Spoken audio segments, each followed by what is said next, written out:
அருமையான தேவஜனமே, இந்த பைபிளை படிச்சீங்கன்னா இதுல ஒரு 3 சம்பவங்கள் வருது. ஒன்று, இந்த பைபிள்ல ஒன்று தேவன் இருக்கிறார். இந்த பைபிள் என்ன இருக்காரு? தேவன் இருக்கிறார். அடுத்து இந்த பைபிள்ல சாத்தான் இருக்கிறான்.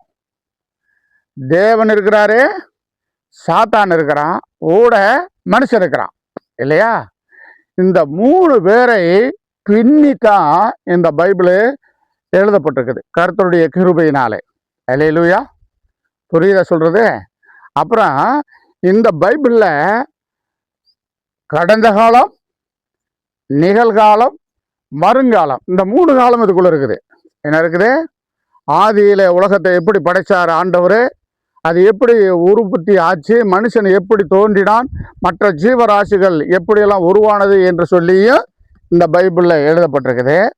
அப்புறம் படிப்படியாக எப்படி மனுஷன் முன்னேறி நிலம் போலம் காடு கரையாக வந்து காட்டுப்புறாண்டியாக இருந்தவன் இன்னைக்கு எப்படி வீடு வாசல் கட்டி விஞ்ஞானத்தில் வளர்ந்துருக்கான் என்று இந்த நிகழ்காலத்தில் சொல்லப்பட்டிருக்குது.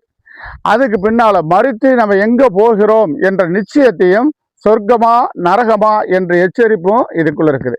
அப்போ கடந்த காலத்தை பற்றி இதில் தெரிஞ்சுக்கலாம், நிகழ்காலத்தில் என்ன நடக்குன்றதையும் தெரிஞ்சுக்கலாம், செத்ததுக்கு பின்னால் என்ன ஆகும் முடிவு என்பதையும் இதுக்கு தெரிஞ்சுக்கலாம். அப்போ முக்காலமும் உணர்ந்த ஒரு தீர்க்க தரிசன புஸ்தகம் தான் இந்த பைபிள்.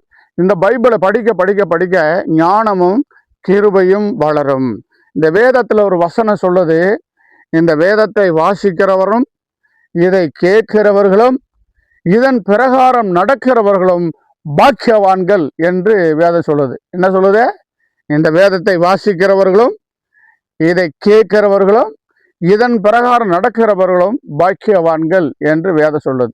அப்போ இப்படிப்பட்ட வேதத்தை யாரெல்லாம் வாசித்து அல்லது கேட்டு அதன் சத்தியத்தில் யார் நடக்கிறார்களோ அவர்களை கீழாக்காமல் மேலாக்குவார், வாழாக்காமல் தலையாக்குவார் என்று வேதம் சொல்லுது. அல்லேலூயா.